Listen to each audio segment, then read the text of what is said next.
everyone, so today I want to talk about Just Go With It. I am quite behind on my Jennifer Aniston movies. Up to The Bounty Hunter I was completely caught up, but I still have to watch The Switch, I still have to watch Horrible Bosses, and until recently I had to watch Just Go With It. And to be honest, I hadn't heard that many positive reviews about this, but a lot of the oral reviews I've received from friends and things are not fans of Adam Sandler, so I didn't really, I ignored those ones. I absolutely love this. This is one of my all-time favourite Jennifer films, and there are various reasons why I love this. First of all, she's not immediately the love interest. However, she kind of is at the same time, so it's very peculiar. Danny pretends to women that he is married in order to basically get sympathy sex, because he says, my wife beats me up, sleep with me, kind of thing. And that backfires on him one time when he does actually find somebody who he thinks is the girl of his dreams. Palmer. But when she finds a wedding ring in his pocket, this is at the beginning of the film, she finds a wedding ring in his pocket that he carries around with him. She assumes he is married, even though he's not. So he has to then pretend that he was married and that he's getting a divorce. And that's when Jennifer Aniston's character, Katherine, comes in. Katherine is simply Danny's assistant. He is a plastic surgeon, and Katherine is his assistant. But she takes on the role of his ex-wife, who is named Devlin, for various reasons, and the whole Devlin thing in this is hilarious, but I'll let you watch it and find that out.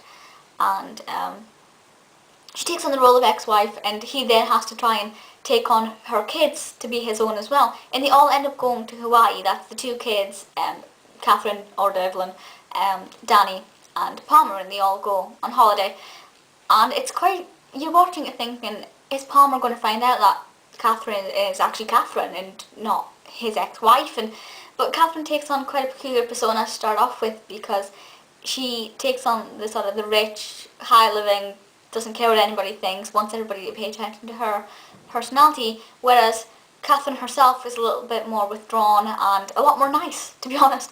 So it's very interesting, and it really showcases Jennifer's talents as an actress to be able to see both characters side by side, and she can do them both so well. She never seems to play the posh, snobby, stuck-up-her-own-arse character, really. But she does often play the main love interest, which the guy is trying to chase, whereas with this, it's not primarily the main love interest. Now, I will say, this is the typical chick flick. It does end the way you think it will end. If you've seen a lot of chick flicks, especially a lot of Jennifer's movies, you will know how this one ends before it's even begun. But I'm not going to say it in case you don't. But the ending is fairly obvious, and it worked. It finished exactly as I expected it to. Casting in this is brilliant. The actors really, really bring out the hilarity of the script. There are many, many amusing moments, and you will laugh from start to finish.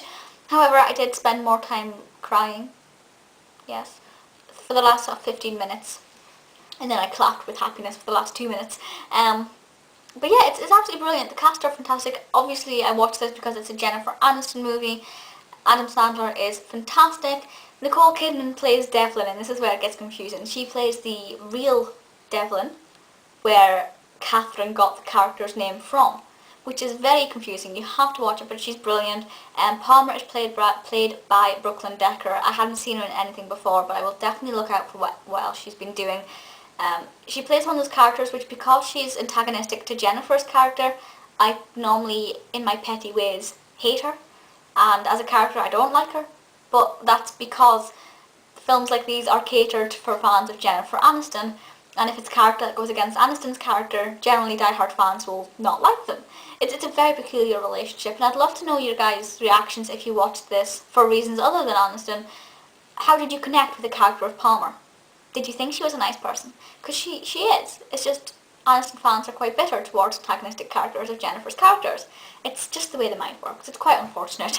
And the other one, they all were fantastic, but the other character that stood out for me was Maggie, who took on the role of Kiki D. She was about 9 years old, maybe 10 years old, and she's played by Bailee Madison, and she is fantastic. Her character loves acting, which means that Bailee Madison gets to actually do different things. She gets to talk in a British accent in law as well, which, because she's acting in the film, means that she gets to show off her acting skills. It's really fantastic, it's brilliant. The whole film, start to finish, phenomenal, very funny, very emotional. All the characters are great, the cast are fantastic, script is brilliant, plot development spot on. There's a particular scene with a sheep, kind of 2/3 of the way through, the sheep scene, look out for it, you'll love it. Absolutely fantastic. Can't believe it's taken me this long to watch it. Let me know your thoughts, and I'll see you all next time. Bye!